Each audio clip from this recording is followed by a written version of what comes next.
Welcome to this quick tutorial on how to navigate FDA's Appendix 1, pulled out of FDA's Hazard Analysis and Risk-Based Preventive Controls for Human Food Draft Guidance document. Appendix 1 is called Known or Reasonably Foreseeable Hazards. It contains information on potential hazards for 16 food groups, some of which are bakery, beverage, chocolate, dairy, fruits and vegetables, and grains. Many foods, if not all, are listed. And in this appendix there are two important sections that provide potential hazards for these foods.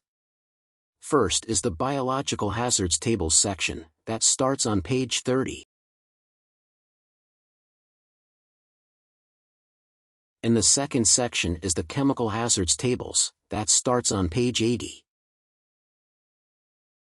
The tables in each section list the food category, the subcategory, storage conditions, the potential hazards, and example foods.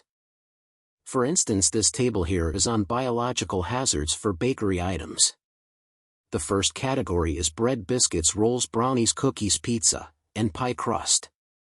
The subcategory is unbaked bakery items, ready-to-bake dough, ready-to-bake crust, with or without inclusions. The storage conditions, refrigerated or frozen.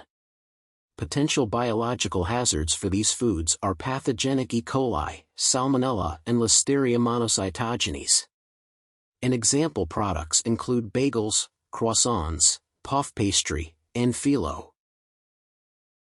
Keep in mind, Appendix 1 does not have specific tables for potential physical hazards and process-related hazards.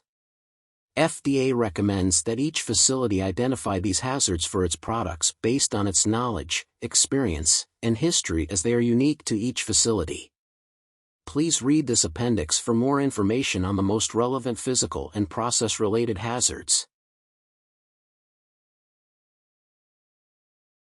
Overall, there are two sections of tables, one for biological hazards and one for chemical hazards, that can be referenced when conducting hazard analysis for a food or ingredient. There might be a lot of scrolling involved. A useful tool is the search function. Hold down Command F if you're using a Mac or hold down Control F if you're using Windows. This will bring up a search box to type in a keyword or code you are looking for. For example, I am looking for a type of chocolate, and it starts to show me all areas in the document where chocolate is mentioned. You may need to make your search more specific to narrow down the search results.